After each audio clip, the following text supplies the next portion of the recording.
ठीक है। और इसको बना दिया है शोषण का साधन, क्योंकि जिसको आप रुपया कहते हो वो रुपया नहीं है, जिसको आप रुपया सोचते हो वो भी रुपया नहीं है। रुपया कुछ और है जिसके बारे में कभी किसी स्कूल या किसी कॉलेज में नहीं पढ़ाया जाता और बताया ही नहीं जाता कि रुपया नाम की चिड़िया, किस चिड़िया का नाम है रुपया। पर जहाँ तक जैसे कि मैं मार्केट में जाता हूँ, मेरे पास अगर आप रुपए की बात कर रहे हैं तो मेरे पास ये 200 रुपए हैं। मैं मार्केट में जाता हूँ, कुछ सामान लेता हूँ, दे देता देखो हूँ देखो, उन्हें ये पैसे। 200 रुपए नहीं है, आपको ये गलत पढ़ाया गया है। आपके दादाजी से पूछना कि दादा ये क्या है, तो आपके दादाजी बोलेंगे ये 200 रुपए का नोट है। वो कभी नहीं कहते कि ये 200 रुपए है, कभी भी नहीं कहते। वो कहते हैं 200 रुपए का नोट। नोट जो होता है जी। वो होता है जैसे कि transfer note, hmm. Press note. जी। नोट मतलब मेरे दी हुई कोई जानकारी जो मैंने अपना कुछ लिख दिया है। ट्रांसफर नोट में क्या कहता है, मंत्री जी कहते हैं कि फलाने आदमी सिफारिश कर रहा है कि इसको इधर ट्रांसफर कर दिया जाए, ये तो ट्रांसफर नोट है। ये है प्रोमिसरी नोट, ठीक। एक वचन खंड होता है, वचन पत्र होता है, ये वह वचन पत्र। इसके ऊपर वचन खंड लिखा है बकायदा, गवर्नर के नीचे हाँ। साइन है, इस पे वचन लिखा है मैं धारक को 200 रुपए अदा करने। धारक कौन, जिसके हाथ में ये है। जी। यानी गवर्नर कह रहा है आरबीआई का कि जिसके पास ये 200 का नोट है मैं उसे 200 रुपए देने का वादा करता हूं। यानी आप आरबीआई के गवर्नर के पास जाएंगे और अपना ये 200 रुपये का नोट उसको पकड़ाएंगे तो वो आपको 200 रुपए देनदारी है उसकी। जैसे आप यहां से एक पर्ची बना दो और जो दुकानदार है वो आपको जानता हो और आप लिख दो उसके ऊपर कि 10 किलो खांड, 1 किलो शक्कर, 1 किलो चावल वो धारक को दे दिए जाएं। यानी कि आप कह दो अपना साइन करके कि मैं धारक को 2 किलो या 10 किलो खांड देने का वादा करता हूं। अब वो आदमी उस नोट को लेके जाएगा, दुकानदार को ये नोट यानी वो पर्ची पकड़ा देगा, दुकानदार उसके बदले में उसको सामान दे देगा। ये उस सामान की कीमत नहीं है, जो पर्ची दी है ना दुकानदार को, वो उस सामान की कीमत नहीं है, लेकिन उस दुकानदार ने आपके प्रॉमिस को, आपके लिखे हुए को रुपया मान लिया। उन्होंने कहा ये पर्ची आ गई मतलब आपकी तरफ से रुपया आ गया समझो, अब मैं ये पर्ची देकर कभी भी आपसे वो धन का जो सिंबल है वो ले लूंगा। जैसे इसको आपको अगर समझना और थोड़ा गहराई से समझना हो, जैसे मैं अगर आपसे पूछूं कि किलो क्या है, अगर मैं यही सवाल आपसे पूछने लग जाऊं तो कि किलो क्या है, बताइए किलो क्या है। को भार नापने के लिए किलो होता है, नापने के लिए भार का मापक। देखो भार का मापक किलो, द्रव्यमान का मापक लीटर, समय का मापक सेकंड, इसी तरह से मूल्य का मापक रुपया। अब मैं पहले किलो पे आता हूं जी। किलो बताइए, किलो क्या होता है। अब ये मापक हो गया आपने जो यानी कि इतना वजन जिसको हम लगभग 1000 ग्राम का जो आंकड़ा है, देखो इसको साइंटिफिक टर्म्स में लेके जाएंगे 1 किलो का मतलब कुछ और निकल जाएगा। वो तो गांव के आदमी की भाषा बिल्कुल, मतलब उसकी भाषा में तो समझ में नहीं आएगा। मोटे तौर पे मैं आपको ये बता दूं, जस्ट ये तो आप नोट पकड़िए अपना, इसको रुपया समझते हो आप।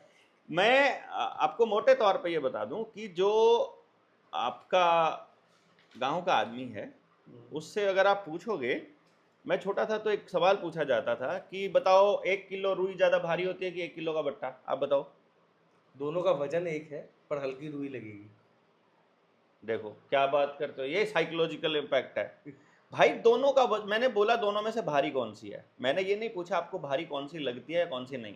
देखो रुई, अगर मैं आपको ये कहूं एक पॉलिथीन में लोहा भरा है और एक पॉलिथीन में रेत भरा है और एक पॉलिथीन में रुई भरी है, तो रुई हल्की है सबसे ज्यादा। बट जब मैं ये कह रहा हूं 1 किलो रुई और 1 किलो का बट्टा या 1 किलो शक्कर, तीनों में से कौन सी ज्यादा भारी होगी। तीनों बराबर है। बराबर है। हाँ। एक को मैंने तोला है सोने वाले बट्टे से 1 किलो का, ठीक है। एक मैंने चांदी वाले बट्टे से तोला है, ठीक है। और एक मैंने कागज का बट्टा था 1 किलो का, 1 किलो का ही बट्टा था, लेकिन तो तीनों में से अब कौन सी भारी होगी। तीनों का वजन एक है, तीनों 1 किलो है। हाँ तीनों का 1 किलो है, 1 किलो ही है। कीमत मतलब सोने वाले बट्टे से तो लो, लोहे वाले से तो लो, चाहे बराबर में आपने 1 किलो घी या गेहूं कुछ रख रखा है, सबका कोई फर्क नहीं पड़ता। नहीं। इसका मतलब धातु से कोई फर्क नहीं पड़ता कि बट्टा किस चीज का है। हाँ। मकसद 1 किलो से होना चाहिए। राइट। इसी तरह से आपने ये 20 रुपए का नोट दिया, 200 रुपए का नोट दिया, जी। अगर मैं ऐसे ऐसे नोट लेकर जाऊं, 1 रुपए का नोट है ये, हाँ। ऐसे ऐसे नोट जो आपने मुझे बताया, हाँ। वैसे नोट लेने के लिए ऐसे ऐसे मुझे 100 देने पड़ेंगे, हाँ 200 200 देने पड़ेंगे, ऐसे ऐसे 100 देने पड़ेंगे, हाँ। ऐसे ऐसे मुझे 40 देने पड़ेंगे। ये हाँ। 5 रुपए का है। छपाई करने में जहां तक मैं समझता हूं लगभग लगभग बराबर इंक लगी हुई है। हाँ। इसका मतलब अगर मैं इस नोट में लूंगा तो उस नोट से 40 गुना ज्यादा खर्चा होगा ये वाला नोट बनाने में, बिल्कुल। और 200 गुना खर्चा होगा ये वाला नोट बनाने में। बिल्कुल। लेकिन सरकार इसको भी बना रही है, उसको भी बना रही है। कमाल की बात यह है कि 500 रुपए के नोट पर भी लिखा है मैं धारक को 500 रुपए अदा करने का वचन देता हूं। 5 रुपए के नोट पर भी लिखा है, 2 रुपए के नोट पर भी लिखा है, 1 रुपए के नोट पर तो कहीं नहीं लिखा है कि मैं धारक को 1 रुपया देने का वचन देता हूं। इसके ऊपर तो सीधा 1 रुपया लिखा है, उस पर 200 रुपए लिखने में इनको क्या तकलीफ थी भाई? वाकई मतलब ये बिल्कुल नोटिस करने वाली बात है। मैं शायद पहली बार नोटिस कर रहा हूँ, बहुत लोगों को पता भी नहीं होगा इस 1 रुपए के सिक्के। इस पे तो मात्र 1 रुपया लिखा है। हाँ। इस पे तो सिर्फ 1 रुपया लिखा है, और बाकियों पर लिखा है मैं उतने रुपए देने का वादा करता हूं। बिल्कुल। इसका मतलब ये 1 रुपया हो सकता है। हाँ। अभी भी आप कह रहे हैं इसमें भी संदेह है आपको? ऑब्वियसली अभी तो मैं अभी क्लियर करूंगा ना। इसका मतलब है ये 1 रुपया हो सकता है, लेकिन ये 500 रुपया नहीं है, ये कन्फर्म है, ये 500 रुपए का नोट है। हाँ। अब पंगा ये हुआ कि ये अपनी टीम ने पहले करा हुआ है, और आपके हमारे दर्शक जितने लोग देख रहे हैं, मैं उन सब लोगों को ये बताने के लिए कि असल में रुपया क्या होता है, एक बार अपने पड़ोस में किसी सुनार के पास चले जाओ, उसको बोलो हमें पुराने ये चांदी वाले सिक्के चाहिए, चांदी वाला 1 रुपए का सिक्का, इस पर भी 1 रुपी इंडिया लिखा है। ये चांदी वाला सिक्का है, इस पर भी 1 रुपी इंडिया लिखा है।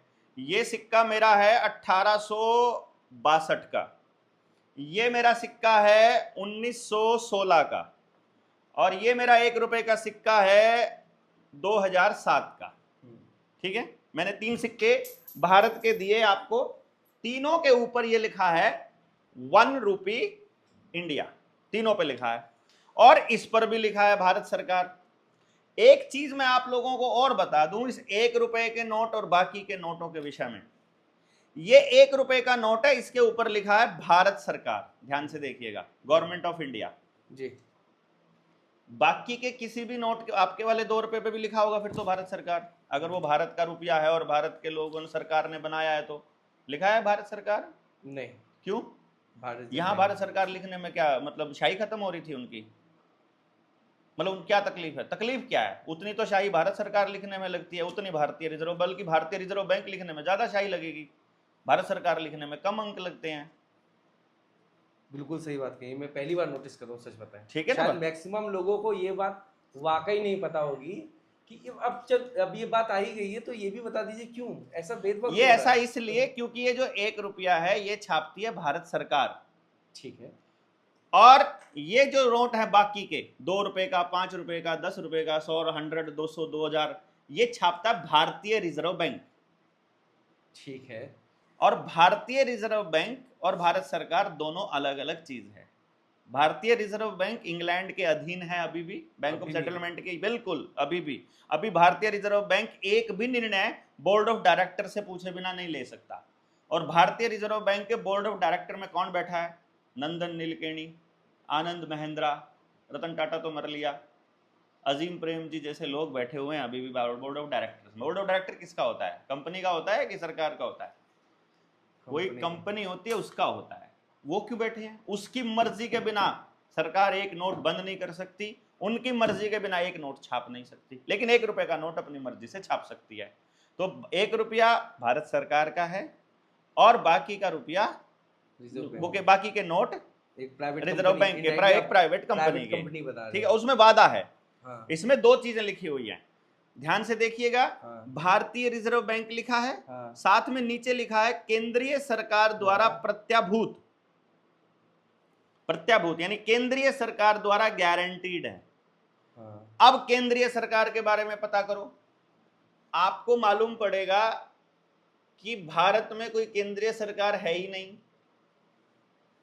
मैं लगातार टीवी चैनलों पे जब कभी कोई इंसान देखता है तो केंद्र सरकार की तरफ से ये फैसला आया है, केंद्र सरकार की तरफ से ये हाँ, फैसला केंद्र आया है। सरकार का मतलब पार्लियामेंट ऑफ इंग्लैंड से। केंद्र सरकार भारत की सरकार का नाम नहीं है। आप तो केंद्र सरकार कहीं पर भी लिखा नहीं मिलेगा। मैं थोड़ा सा कंफ्यूज हूँ। अरे भाई साहब, सरकारी दस्तावेज आएंगे, हाँ। कोई सरकारी दस्तावेज के ऊपर आपने केंद्र सरकार लिखा देखा है? अगर मंत्रालय का नाम लिखा होता है, हाँ। भारत सरकार के अधीन होता है, और नीचे एडिशनल चीफ सेक्रेटरी या चीफ सेक्रेटरी के साइन होते हैं, मुख्य सचिव के या फिर अतिरिक्त मुख्य सचिव के लिखे होते हैं ना। तो आप कह रहे हैं कहीं भी केंद्र सरकार नहीं लिखा है ही नहीं ना। आपके देश की सरकार के 3 नाम हैं। हाँ। भारत सरकार, जिसे हाँ। गवर्नमेंट ऑफ इंडिया कहते हैं, हाँ। भारत गणराज्य, रिपब्लिक ऑफ इंडिया कहते हैं। ठीक है। जब भी कहीं दूसरे देश में जाना होता है तो हमारा पासपोर्ट होता है, उसके ऊपर लिखा होता है भारतीय गणराज्य, हाँ। यानी हाँ। रिपब्लिक ऑफ इंडिया, क्योंकि हम अलग अलग प्रदेशों का संघ हैं, बेसिकली हम गणराज्य हैं जी। और तीसरा नाम हमारे बारे में लिखा जाता है यूनियन ऑफ इंडिया। हाँ। यानी कि हम इंडिया के जितने स्टेट हैं, इंडिया जितना बना है उसका यूनियन है, हम यूनियन ऑफ इंडिया लिखा जाता है ना। हाँ। आप सुप्रीम कोर्ट में कोई भी केस हो जी। या हाई कोर्ट में कोई भी केस हो और वहां पर जब आपका और सरकार का कोई केस चल रहा हो और पुलिस आपके ऊपर कोई मुकदमा कर दे तो या तो लिखा जाता है state of Uttar Pradesh, state of Haryana versus फलाना ढिमकाना। जी। देवेंद्र के वर्सेस अगर केंद्र सरकार ने केस करना है, जिसको आप केंद्र सरकार बोल रहे हो, वहां केंद्र सरकार तो नहीं आता कि देवेंद्र बल्हारा वर्सेस केंद्र सरकार, वहां आता है Devendra Balhara versus union of India. वो जो सुप्रीम कोर्ट में जो सरकार, जो आपको जिसको आप पुलिस कहते हो या जिसको आप सरकार कहते हो, वो सरकार यूनियन ऑफ इंडिया है, केंद्र सरकार नहीं है भाई। कहीं संविधान के अंदर, कहीं किसी सरकारी दस्तावेज के अंदर, किसी जगह पर भी केंद्र सरकार का कहीं कोई जिक्र नहीं है। केंद्र सरकार का जिक्र आजादी के नाटक से पहले पार्लियामेंट ऑफ इंग्लैंड से जो रानी के आदेश आया करते थे उनको स्पेसिफाई करने के लिए लिखा जाता था कि केंद्र सरकार ये चाहती है, केंद्र सरकार ये चाहती है। अगर आप लोगों को कहीं दिखे ये केंद्र सरकार तो प्लीज कमेंट बॉक्स में जरूर बताइएगा, और किसी व्यूअर्स ने हमारे लिखा अरे तो please बताइए मैं ना, आपको जरूर शेयर करूंगा। हाँ उसको शेयर कीजिएगा, बताइएगा कि भाई यहाँ केंद्र सरकार लिखा है ऑफिशियल डॉक्यूमेंट के अंदर, तो ये केंद्र सरकार का ये है। और एक और कमाल की बात है, आरबीआई एक्ट 1934 पढ़कर देखोगे, इसके ऊपर लिखा है कि मैं धारक को 200 रुपए अदा करने का वचन देता हूं जी। आरबीआई एक्ट 1934 में लिखा हुआ है, यदि भारत सरकार वो गोल्ड देने से मना कर दे जिसको पीछे रखकर ये नोट छापे गए हैं, तो रिजर्व बैंक मुक्त हो जाएगा। अगर आपका नरेंद्र मोदी ये कह दे कि जो देवेंद्र कह रहा है वो सही है, गोल्ड के बिना नोट नहीं छप सकते, और हमारे पास है नहीं, अब हम तुम्हें दे नहीं सकते, तो ये कागज के टुकड़े के अलावा तो कुछ भी नहीं है, खाली प्रॉमिस है ना। फर्जी प्रॉमिस है इसका मतलब। फर्जी प्रॉमिस किसने किया? गवर्नर ऑफ इंडिया ने। कहाँ है वो गवर्नर ऑफ इंडिया? वो तो मर लिया, तो कोई जिम्मेदारी नहीं है। तो रूल के अकॉर्डिंग अभी भी तो ऐसा ही होता है कि गोल्ड जितना रखें उसके हिसाब से नोट की छपाई होती है। आपको ऐसा लगता है? अच्छा, हमने पूछा है, मुझे नहीं लगता, बहुत लोगों को लगता है, बहुत लोगों को लगता है। ये किताब है, इसमें सबूत दिए हैं हमने, इसमें ये सबूत भी दिया हमने, भारत सरकार से ये पूछ लिया, केंद्र सरकार जिसको आप कह रहे हो, या फिर यही जो सरकार जिसको आप पहले कांग्रेस की थी अब मोदी की सरकार है, इसमें हमने पूछ लिया। हमने इसमें पूछा तो इन्होंने हमारे जवाब दिया कि भाई आप जो ये रुपया मांगते हो ना, कि भाई हमने कहा एक बात तो बता दो यार, कि ये जो नोट छापते हो किस हिसाब से छापते हो, पहले बता दो। तो कोई नियम होगा, कुछ पीछे रखते होंगे सिक्योरिटी, कोई और चीज रखते होंगे, कोई नियम होगा, वो नियम पहले किसी ने बनाया होगा जी। आप कहते हो अब हम सोना नहीं रखते हैं, इसका मतलब आपने वो नियम बदला होगा। बिल्कुल। यदि आपने नियम बदला है तो आपके पास नियम बदलने के अधिकार होने चाहिए। बिल्कुल। आपको वो बदलने के अधिकार किसने दिए? आपने किस नियम के तहत बदला?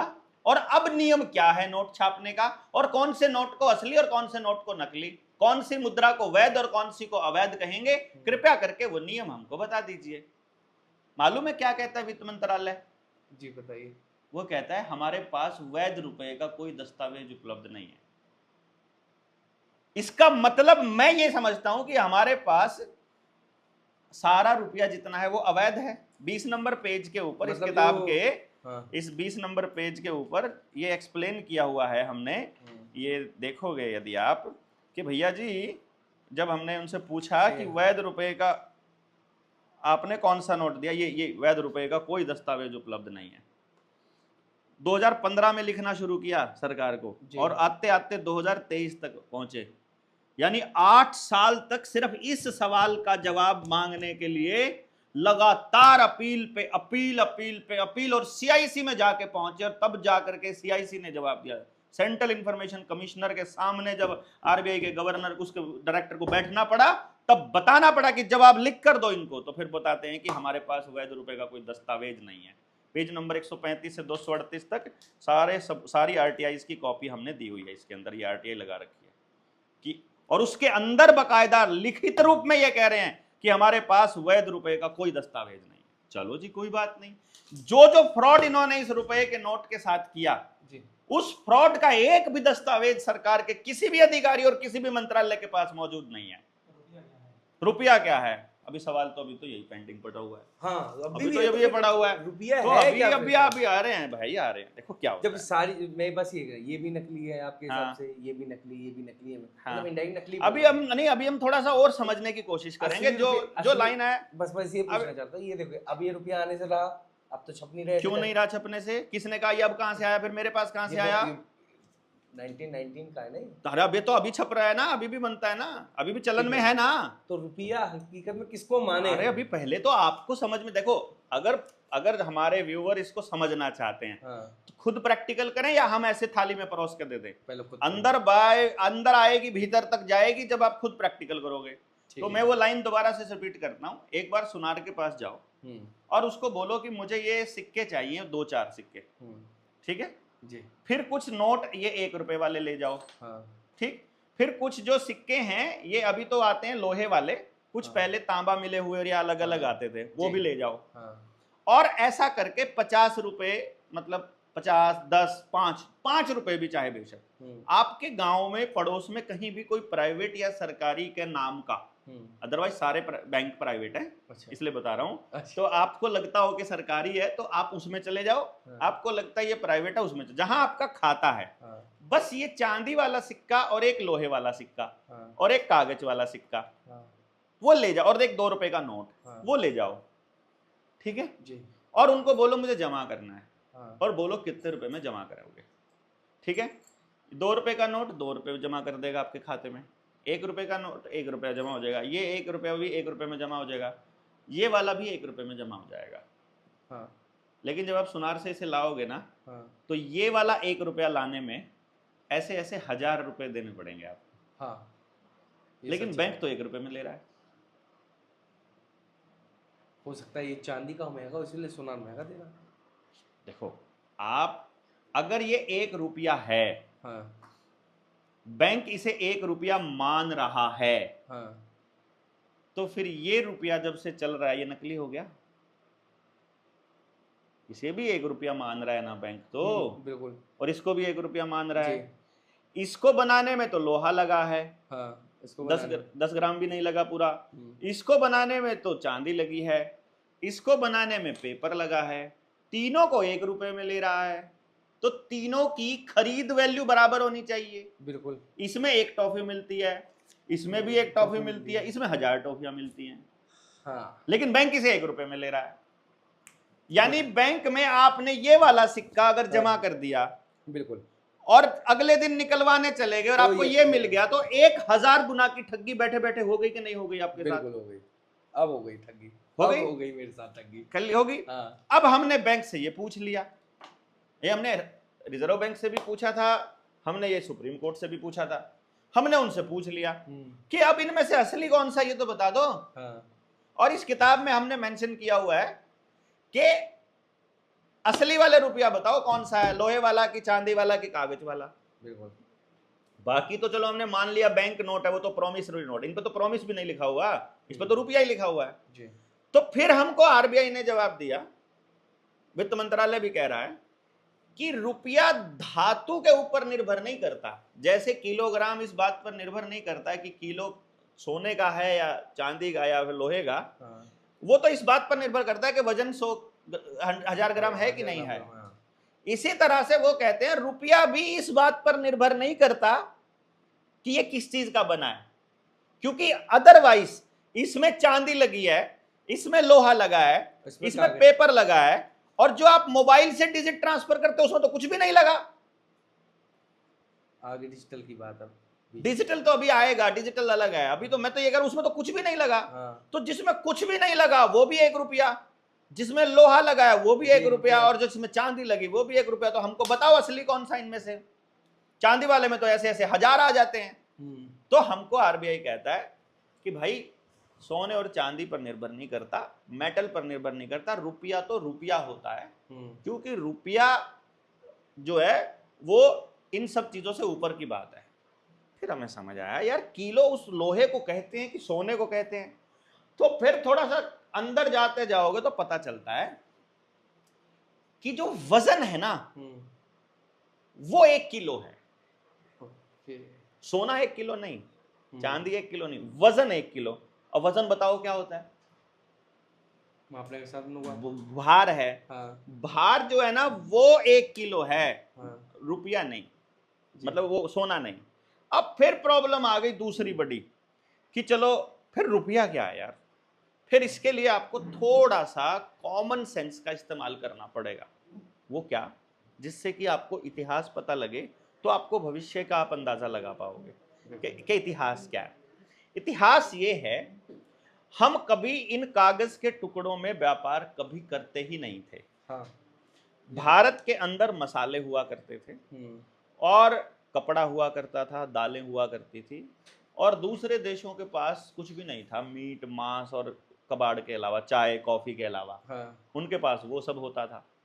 उन्होंने कहा कि आप हमसे चाय कॉफी ले लो और हमें ये अपनी दालें और ये कपड़े दे दो, जो यहाँ तुम्हारे यहाँ बनता है, क्योंकि हमारा हर गांव उत्पादन आधारित था। तो हमारे वाले लोग स्मार्ट थे, वो बोले तुम्हारा ये कबाड़ हमको नहीं चाहिए, ये सिर्फ हमारी वातावरण के लिए, हमारी जलवायु के लिए तुम्हारी चाय पत्ती और ये कॉफियाँ नहीं बनी है, तुम्हारे वहाँ के लिए ही है। हमको तो ऐसी चीज़ दो जो पूरी दुनिया में यूनिवर्सल हो और चलती हो। तो उन्होंने गोल्ड में ट्रेड करना चालू कर दिया, क्योंकि पूरी दुनिया में आज भी जब किसी देश की करेंसी ठप हो जाती है तो सोने पर ही भरोसा किया जाता है कि हम गोल्ड में ट्रेड करेंगे। गोल्ड क्योंकि यूनिवर्सल एक स्टैंडर्ड है किसी भी चीज़ की मूल्य को मापने का, क्योंकि उसे आज रख दोगे 1000 किलो तो वो 1000 किलो ही निकलेगा, चाहे 1000 साल बाद उठाओगे उसको, वो टूटता हुआ नहीं मिलता, उसमें जंग नहीं लगता, कुछ नहीं, जितना है उतना ही रहेगा। तो हमारे वालों ने जब, हमारे लोगों ने, हमारे पुरखों ने जब सोने में ट्रेड करना चालू किया, तो भारत को जो सोने की चिड़िया कहने का जो मतलब ये था, मेरे पास अभी भी मैंने एक गांव देखा है महाराष्ट्र के अंदर, मैं नाम अभी नहीं लूंगा क्योंकि सरकारों की नज़र उस पर पड़ जाएगी।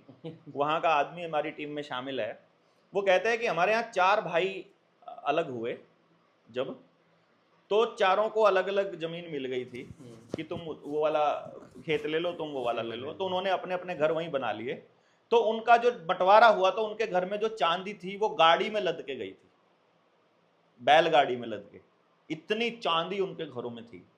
वो कहते हैं उस गांव के अंदर कभी भी ट्रेड जो है वो कागज के टुकड़ों में नहीं करता, किसी से भी डिजिट में नहीं करते, वो चांदी में करते हैं। आप पैसा लेने जाओगे तो पैसा नहीं देते, वो चांदी देते हैं और ब्याज के रूप में चांदी ही लेते हैं, सोना या चांदी लेते हैं। अभी भी ऐसा है, मौजूद है। और उस गांव में कितना धनाढ्य गांव होगा वो, हर घर के पास एक गाड़ी भरी तो चांदी की है ही है। ये डिस्क्लोज कैमरे के आगे मेरे कान में जरूर बता दूंगा, बाद में बता दूंगा मैं आपको। गांव का नाम क्या, बंदे का भी बता दूंगा, जाके मिल भी आना। पूरे गांव को देखा ना, हर घर के अंदर चांदी ही चांदी है उनके गांव में, सिल्वर विलेज उसका नाम। अच्छा। तो उस वक्त हर घर में सोना हुआ करता था। उन्होंने गेम खेला कि सोना तुम्हारा चोरी हो सकता है, क्योंकि चोर जितने भी है ना, जैसे आज साइबर क्राइम हो रहा है, और इससे पहले दूसरे गाड़ियों में जो चोर होते हैं, ये सब सरकार के समर्थित लोग होते हैं, आपको पता ही है। बहुत बड़ा इल्जाम लगा है। आप यूपी में हो भाई, पुलिस वालों की सबकी जानकारी नहीं है, चोरों के साथ दोस्ती नहीं है क्या? कहीं भी चोरी हो जाए पुलिस वालों को पता होता है ना किसने करी है, एग्जैक्टली मालूम होता है यार, सब याराना है। और चोरी एक ऐसा धंधा है जो आज तक कभी किसी को सजा नहीं हुई। पुलिस वाले के साथ सेटिंग करनी है आपको, खाली 10 लाख का माल है 5-13, सामान की बरामदगी मत दिखाओ, कोर्ट में कुछ साबित ही नहीं कर पाएगा, बरी होना ही होना है, महीने भर में जमानत होनी तय है। तो सरकार को ऐसे लोगों का सहारा लेने में क्या दिक्कत है? तो सरकार अपने चोर साथियों को लग करके आपके घरों में पाड़ दिलवाएगी। पहले पाड़ दे देते थे ना, दीवार पीछे से तोड़ के घर में रखा सोना चांदी उठा ले जाते थे, संदूक का संदूक ले गए, तो बोलते थे इतना सोना गया, इतनी चांदी गई।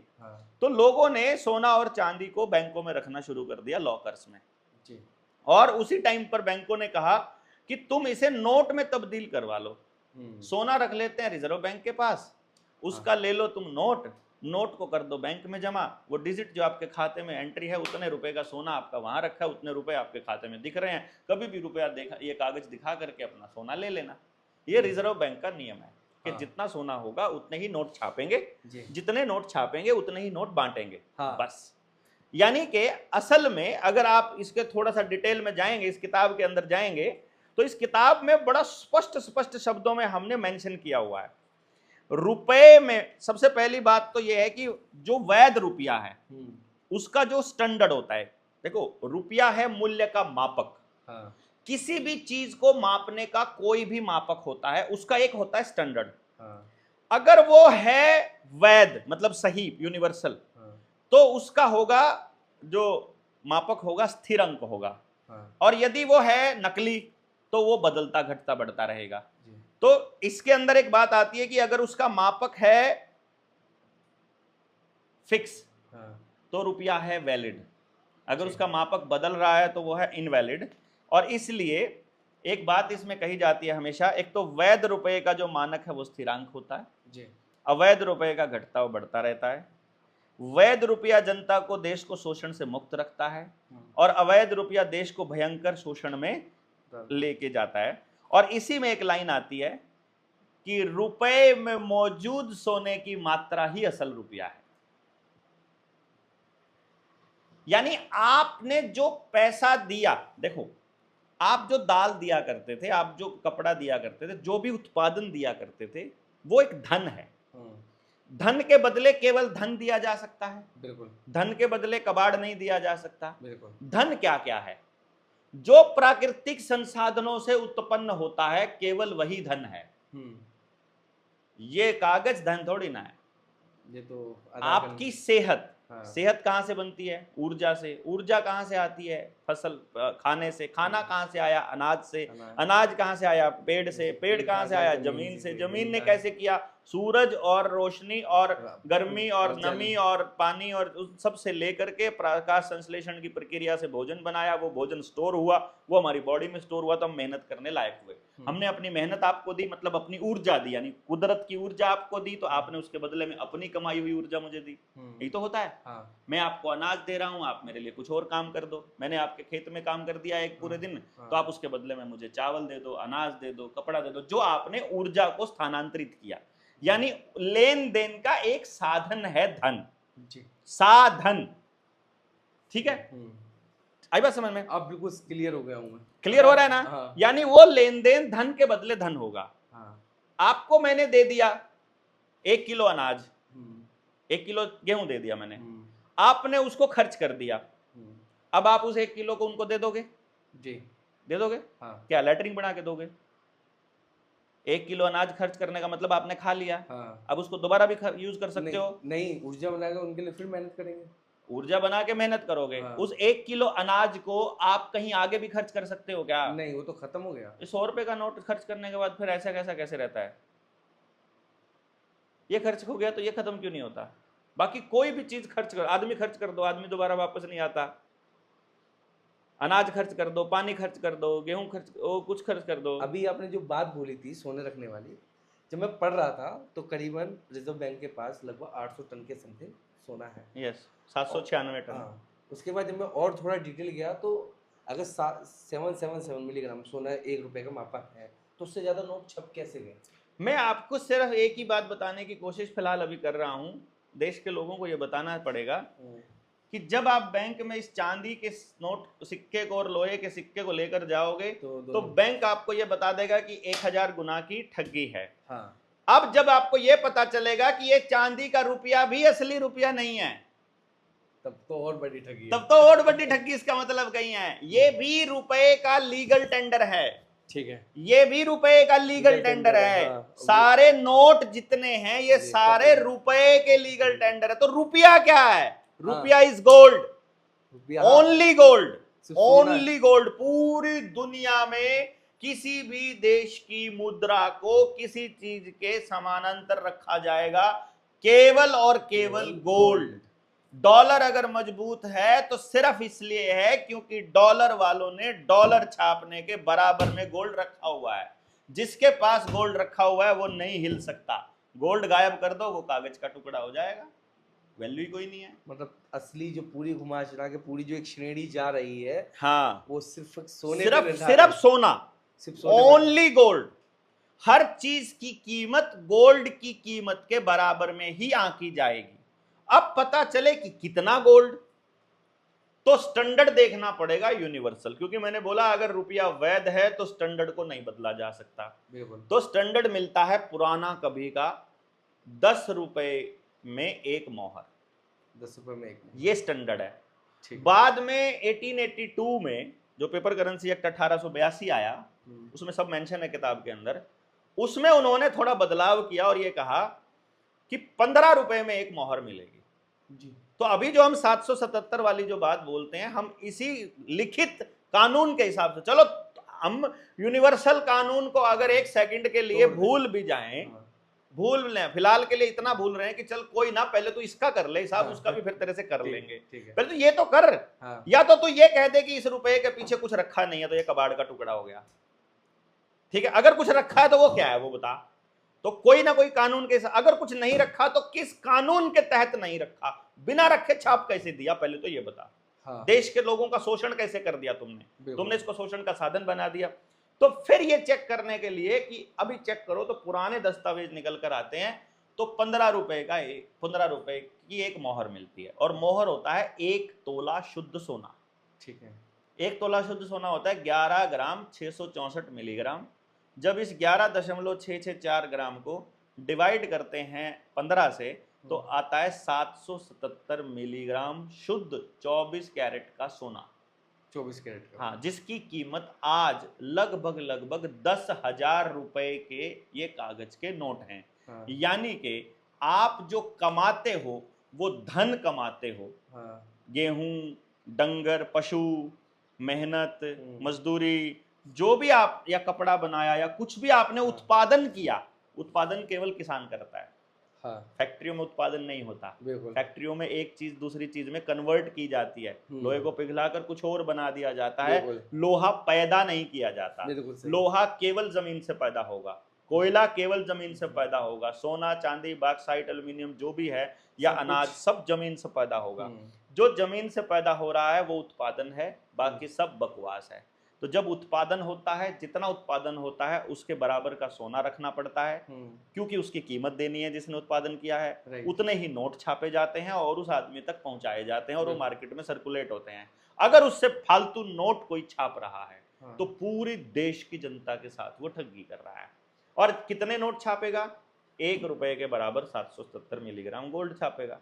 तो जब वहां से हम लोगों को कोई ये कहता है कि तुमने जो काम किया है वो 5 रुपए का किया है, या हमें कोई कह दे 15 रुपए का तुमने काम किया, तो मतलब मैंने 1 तोला सोना कमाया है। लेकिन 1 तोला सोने की कीमत जो आपके नोट में है वो तो लगभग आज 1 लाख रुपए से ऊपर है। तो अगर 1 तोला सोना 1 लाख से ऊपर है और हमने जो कमाया है वो 15 रुपये के बराबर है, तो जब हम 15 रुपए कमाते हैं तो ये 1 लाख के नोट छाप लेते हैं, क्योंकि हमने तो गोल्ड कमाया था। बिल्कुल। 1 तोला सोना, 15 रुपए कमाए तो 1 तोला सोना कमा लिया जी, तो गोल्ड छाप लिया। उस गोल्ड की कीमत नोट में है 1 लाख, तो वो नोट छाप के 1 लाख उद्योगपति को दे देते हैं, उद्योगपति के पास पहुंच जाता है। तो एवरी ट्रांजैक्शन जो आप बैंक में करते हो, जमा करते हो और निकलवाते हो, जैसे इस चांदी के सिक्के के मामले में 1000 गुना की ट्रांजैक्शन थी, वैसे ही आप मेहनत करके जब अपनी मेहनत की कमाई को अपने पास ना रखकर खाते में जमा करते हो, तो खाते में जमा करके निकलवाने में ही आपके साथ 10,000 गुना की ठगी हो जाती है। इसीलिए देश का प्रत्येक नागरिक रोज की रोज कर्ज में दबता जा रहा है, रोज की रोज महंगाई बढ़ रही है, रोज की रोज वो गरीब होता जा रहा है, हर रोज उसका बिजनेस ठप होता जा रहा है। आप देख लो, प्रत्येक व्यक्ति का बिजनेस ठप हो रहा है। जिसने कर्जा लेकर के नहीं दिया, केवल उसका बिजनेस चल रहा है। जिसने कर्जा लेकर देना है, हाँ। यानी कि अडानी अंबानी का उनका नहीं बिगड़ेगा। हाँ। क्यों ना, देना ही नहीं है वो। राइट। लेकिन जो आपने कमाया है, आपकी हर कमाई के साथ, आपके साथ हर 1 रुपए के साथ 10,000 गुना की ठगी जिसके साथ होती रहेगी, वो तो कंगला होना ही होना है भाई, जितना मर्जी जोर लगा लो।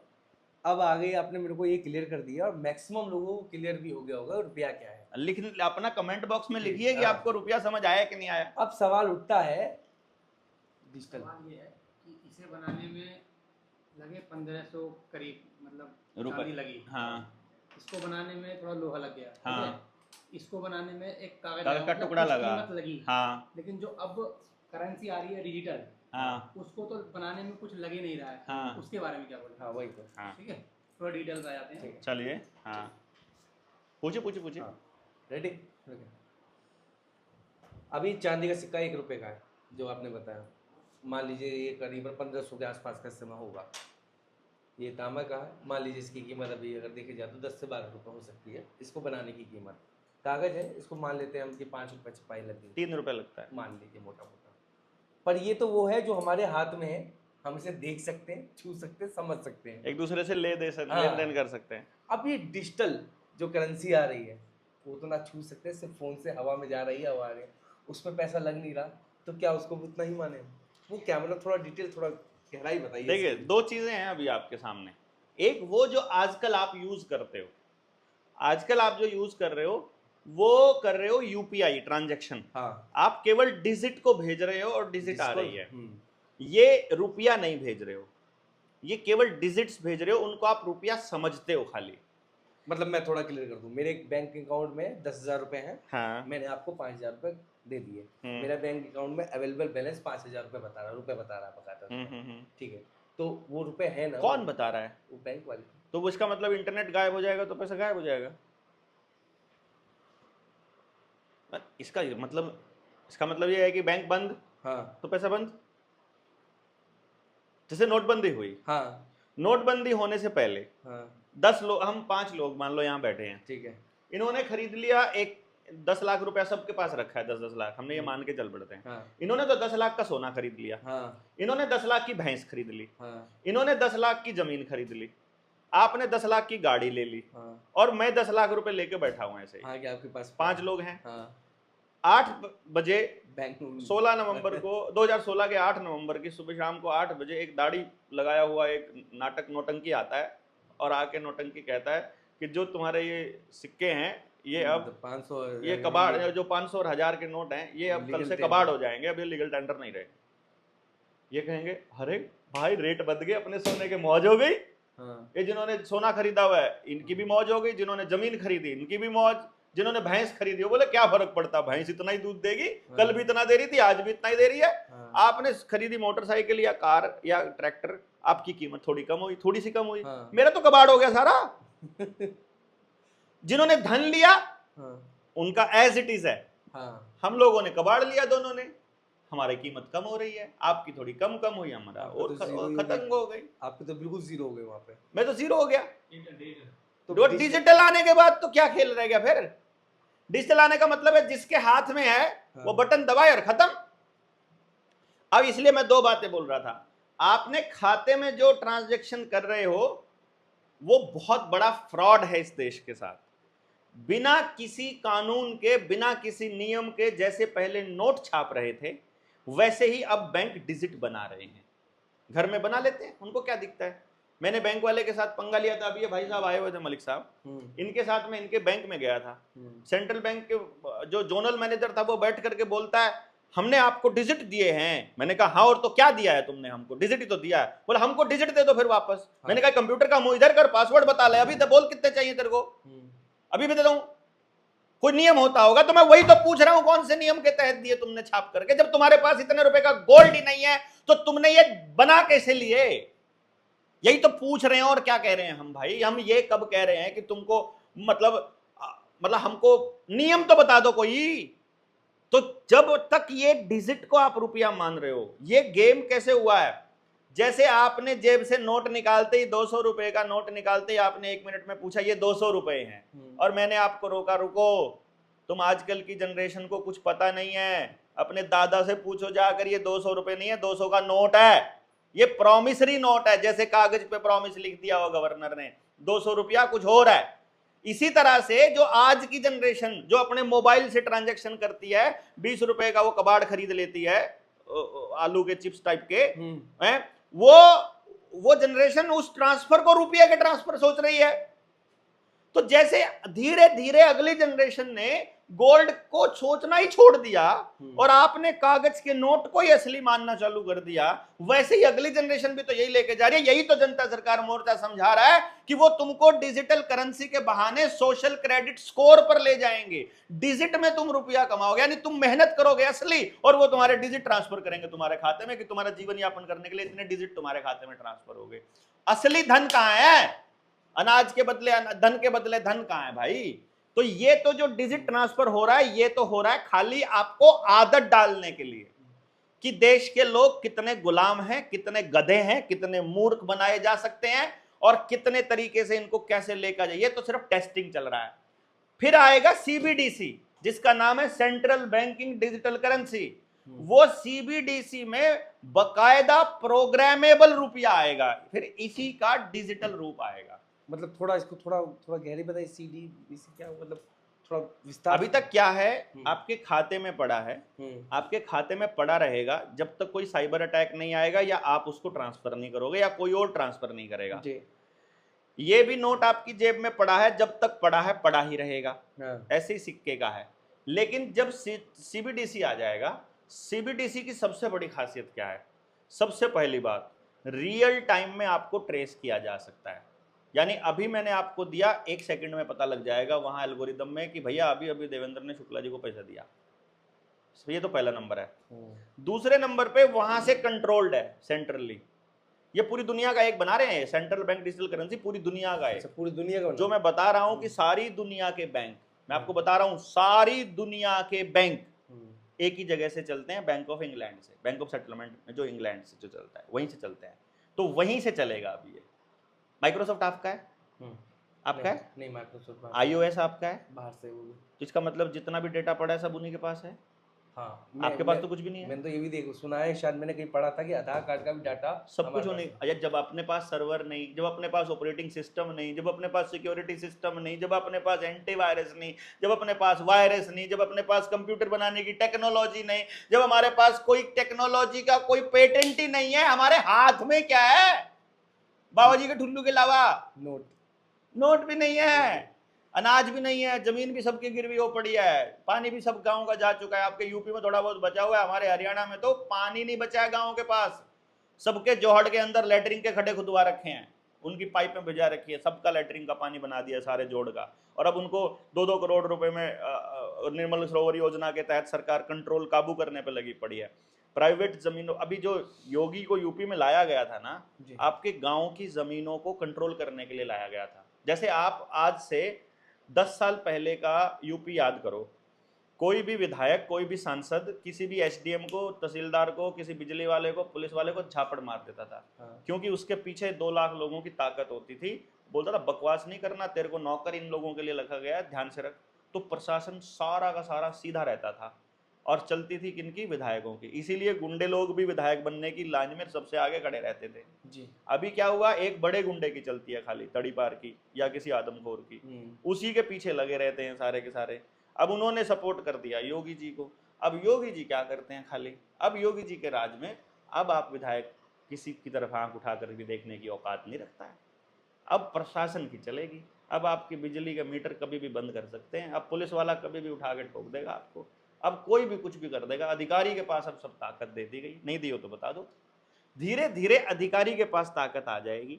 अधिकारी के हाथ में इंटरनेट है, उसके हाथ में आपके सारे कागज हैं, उसके हाथ में आपकी रजिस्ट्री है, उसके हाथ में आपका सरपंच है, उसके हाथ में आपका सब कुछ है। और वो सारे डॉक्यूमेंट्स को धीरे धीरे आपकी गर्दन को दबोचने के लिए इस्तेमाल कर लेगा, जैसे हरियाणा में किया। क्योंकि यूपी में तो सरकार 2022 में आई है, 22 से पहले 17 में आई है। हमारे यहाँ तो हरियाणा में तो 2014 में आ गई थी। यहाँ पहले खट्टर को लाया गया था। उसको लाया गया तो उन्होंने क्या किया, उन्होंने आते ही सबसे पहले ये कहा कि अगले जो पंचायत के चुनाव होंगे उनको हम सस्पेंड करते हैं थोड़े दिनों के लिए। जैसे आजकल बीजेपी की सरकार राजस्थान में है, तो राजस्थान में निकाय चुनाव नहीं हो रहे हैं, सरपंच के चुनाव और उनके नहीं हो रहे। तो चुनाव नहीं हो रहे तो क्या करेंगे कि पंचायतों को एडमिनिस्ट्रेशन के अंडर में रख दो। एडमिनिस्ट्रेशन क्या करेगा, वो धीरे धीरे सारे तंत्र को सरकार के अंडर ले जाएगा। सरकार किसकी है, उद्योगपतियों की। उद्योगपति कौन है, वर्ल्ड इकोनॉमिक फोरम वाले। वो किसके हैं, जिनका वर्ल्ड इकोनॉमिक फोरम वही तो हैं जिनका सीबीडीसी है, जिनका रिजर्व बैंक है, जिनका वर्ल्ड बैंक है, जिनका वर्ल्ड इकोनॉमिक फोरम है, जिनका यूनाइटेड नेशंस है, जिनका माइक्रोसॉफ्ट है, जिनका आईओएस है। जो सारा सिस्टम वही, तो कंट्रोल वही करेंगे। तो सर ये तो जो बताइए, सीबीडीसी है उसकी 2 लाइनें और एक्सप्लेन कर दो। तो जो सीबीडीसी है पूरी तरह से प्रोग्रामेबल है। मतलब क्या है कि आज जब आपको खाते में आपने काम किया, आपका एम्प्लॉय जब आपके खाते में ट्रांसफर करेगा तो बोलेगा कितना पैसा, 15,000 रुपए डिजिट, 15,000 सोशल क्रेडिट स्कोर आपके खाते में कर दिया। ऊपर से कंडीशन लगाएगा, इतने रुपए से ज्यादा का राशन नहीं खरीद सकता, इतने रुपए से ज्यादा कपड़ों पे नहीं खर्च कर सकता, इतने रुपए से ज्यादा ट्रांसपोर्ट पे नहीं कर सकता, क्योंकि तुम्हारी इतनी, तुम्हारा देख लिया पूरी जिंदगी का यही पैटर्न है, और 1 महीने से ज्यादा ये चलेगा नहीं, तुम्हें जितना खर्च भी करना पड़ेगा, उसके बाद खत्म। यानी ये जो असल खत्म होने वाला प्रोसेस है वो अब चालू होगा। कि जैसे मैंने आपको कहा था कि गेहूं, ये तो शुरुआत है, इसका ये मतलब शुरुआत है। अभी तो आपने एक भी आपने देखा कि अरे सरकार के खिलाफ बोलने वाला देवेंद्र बल्हारा के पास बैठा था, मोबाइल की लोकेशन बता रही है, दोनों इकट्ठे घूम रहे थे एक ही बाइक के या एक ही कार के अंदर। अच्छा लो जी बंद कर दो, आप अकाउंट में जाओगे, अरे पैसे नहीं है, अरे तुम उसके साथ कैसे चले गए भैया, सरकार के खिलाफत करने वालों के। आपका रुपया, आपका पैसा, आपकी मेहनत, सब कुछ कंट्रोल करने के लिए ही सीबीडीसी आ रहा है, central bank digital currency, central bank का। मतलब जो हम सोच भी नहीं सकते। तो ये बताइए अभी ये हालात सुधर सकते कि नहीं? पब्लिक को जानकारी हो जाए, वो अपने रुपए का हिसाब मांग ले। आपके हिसाब से कितने लोगों को पता होगा, भारत में कितने % लोगों को पता होगा? देखो हमारे जो देश की जनसंख्या, हमारी जो देश की पॉपुलेशन है, या किसी भी देश के अंदर बहुतायत, मतलब करीब करीब 85 से 90% लोग ऐसे होते हैं जब किसी बात को वो मान लेते हैं ना, तो बस वो मान लेते हैं, अरे चलने दो ना यार, तुम्हें क्या फर्क पड़ता है, ऐसे ही चलती है दुनिया, पहले भी खूब आए क्रांतिकारी, किसने क्या उखाड़ लिया, काइंड ऑफ। अभी ये देवेंद्र बोलने लगा, तो अभी जो वो मानते हैं, जिसको रुपया मान रहे हैं, वो मान रहे हैं। एक तो ये चांदी वाला लेके चले जाओ, पहले तो उनकी आंख खुलेगी तब। दूसरा एक काम कर दो, ज्यादा कुछ नहीं करना, 10 रुपए का नोट बैंक में चले जाओ लेकर के, और ओरिजिनल एप्लीकेशन के साथ बैंक मैनेजर को रिजर्व बैंक के नाम एक चिट्ठी दे दो। रिजर्व बैंक के नाम होगी, गवर्नर के नाम, उसमें लिखा होगा जी गवर्नर साहब आपने इस पे प्रॉमिस लिखा हुआ है कि मैं धारक को 10 रुपए अदा करने का वचन देता हूँ, मेरा ये 10 रुपए का नोट है, इसकी फोटो स्टेट तो मैंने रख लिया है, ये मैं ओरिजिनल आपको दे रहा हूँ, तो ये नोट अपने पास रख के और मुझे मेरे 10 रुपए दे दो। 10 रुपए तो लेने के हकदार है ना, 10 रुपए मांग लो, देख लेते हैं सरकार कौन से 10 रुपए देती है। पहले तो मुझे मैनेजर ही डांट के भगा देगा बाहर। नहीं भगा सकता ना, अगर आपको अकेले को भगा दे तो 4 लोग चले जाओ, 4 को धमका दे तो 40 चले जाओ। आप कोई गलत चीज मांग रहे हो क्या? नहीं, मैं तो आप विधि पूर्वक अपना अधिकार मांग रहे हो। देश की जनता हो, देश की जनता के नाम पे गवर्नर ने प्रॉमिस दिया हुआ है कि मैं तुम्हें 10 रुपए अदा करने का वचन देता हूँ, 10 रुपए लेकर के चले जाओ, ज्यादा नहीं करो, 30 रुपए ले जाओ। 30 रुपए में 2 तोले सोना तो आएगा ही, एक ठीक है। अगर वो मना कर दे तो मैनेजर फंस गया, अगर उसने ले लिया, अब आरबीआई के हाथ में चली गई बॉल। उसमें यह भी लिख दो कि अगर आपके पास नहीं है तो इसकी अथॉरिटी नहीं है तो आप उस ब्रांच को भेज दो जिसके पास अथॉरिटी हो, बस मुझे मेरा पैसा चाहिए, बात खत्म। इशूइंग ब्रांच को भेजना होता है ये। अब आपका नोट चला गया, वहां पर देनदारी बनती है उनकी, या तो कोई चिट्ठी लिखेंगे। आज तक हम हजारों लोगों के आवेदन लगा चुके हैं इस बात के कि तुम अपने 10 रुपए तो मांग लो। मैं कब कह रहा हूं कि आपने कोई बड़ी लड़ाई लड़नी है, एक चिट्ठी लिखकर 10 रुपए का नोट खर्च नहीं कर सकते। एक रजिस्ट्री लगानी है 20 रुपए की कि मुझे, या 20 रुपए का नोट भेज दो कि मुझे मेरे 20 रुपए चाहिए, जितने रुपए का बलिदान दे सकते हो उतने रुपए दे दो। अब वो आरबीआई उस रुपए के नोट को दबा के बैठ जाती है, कुछ भी नहीं बोलती है, रिप्लाई भी नहीं करती है। ऊपर से फोन आता है दिल्ली से अपनी टीम के पास कि तुम्हारी दिक्कत क्या है, तुम दिल्ली आके सब कुछ संभाल लो ना, तुम आकर के हमसे बात कर लो ना। क्यों कर ले बात यार, तुम लिखित में तुमने प्रॉमिस दे रखा है, लिखित में हमने एप्लीकेशन दे रखी है, लिखित में हमको बताओ ना पंगा क्या है। जवाब ही नहीं देता आरबीआई। ये इतने लोगों के आवेदन लगा रहे हैं हम लोग, लोन वालों के, जब लगाते उल्टा लेना पड़ता है हमको। जब आपने इसकी शुरुआत करी थी सर, हाँ, तो कुछ लोग होंगे कि सर आप खामा की मेहनत कर रहे हैं, इसमें का कोई तुक ही नहीं है, कुछ बातें आई थी सामने? ये इतना बड़ा मुद्दा है। पहली बात तो ये हमने शुरू नहीं किया था, ये शुरू किया था इस किताब के लेखक घनश्याम वर्मा जी ने। मैं तो हूँ इसका सह लेखक। वो भी उन्होंने इतना सहयोग दिया कि भाई मोर्चे के अंदर आप लोग मेहनत कर रहे हो, और आपने जो मेहनत करके पूरे समाज को जगाया है, और जो कुछ जगह पर मैं उनके साथ रिसर्च में गया था, उसको सम्मान देते हुए उन्होंने हम लोगों को ये सम्मान बख्शा है। लेखक तो वही हैं, लेकिन इनसे भी पहले रामवृक्ष यादव जवाहर बाग में ऑलरेडी इसके ऊपर बैठकर अपने रुपए के आधिकारिक घोषणा करने की मांग पर रहे थे। 2016 की बात है, 16 की, 17 में योगी आया ना, 16 की बात है, 16 की 6 की है, 2006 की है, 6 की हो सकती है। 6 में क्या मुलायम सिंह यादव थे सर, तो ये अखिलेश की सरकार थी जनाब, मुलायम सिंह की नहीं, अखिलेश की सरकार थी। और योगी से पहले वाली सरकार थी 2016 की जून में। 2016 में जून में जवाहर बाग में सैकड़ों लोगों को गोलियों से भून दिया था अखिलेश यादव ने, इसी रुपए के मुद्दे पर। जो भी सरकार से, और रातों रात खबर गायब कर दी जवाहर बाग का। और ढूंढो ना जवाहर बाग में रामवृक्ष यादव, उसकी स्पीच सुनो आप। मैं कोई आज का थोड़ी बोल रहा हूँ, इससे पहले जाना है। इसमें किताब में जिक्र किया हुआ है हमने, नेताजी सुभाष चंद्र बोस। नेताजी सुभाष चंद्र बोस ने आजाद हिंद फौज क्यों बनाई, आजाद हिंद रुपया क्यों बनाया? क्योंकि नेताजी सुभाष चंद्र बोस को मालूम पड़ गया था कि ये रुपया अंग्रेजों का ही है, ये जो नोट है ये अंग्रेजों के ही हैं, ये ब्रिटिश रुपया है, भारतीय रुपया नहीं है। भारतीय रुपया ये है जो भारत सरकार छापती है, और इस रुपये का जो मानक है 15 रुपया 1 तोला सोना के बराबर है, वही भारतीय रुपया है, और कोई भारतीय रुपया नहीं है।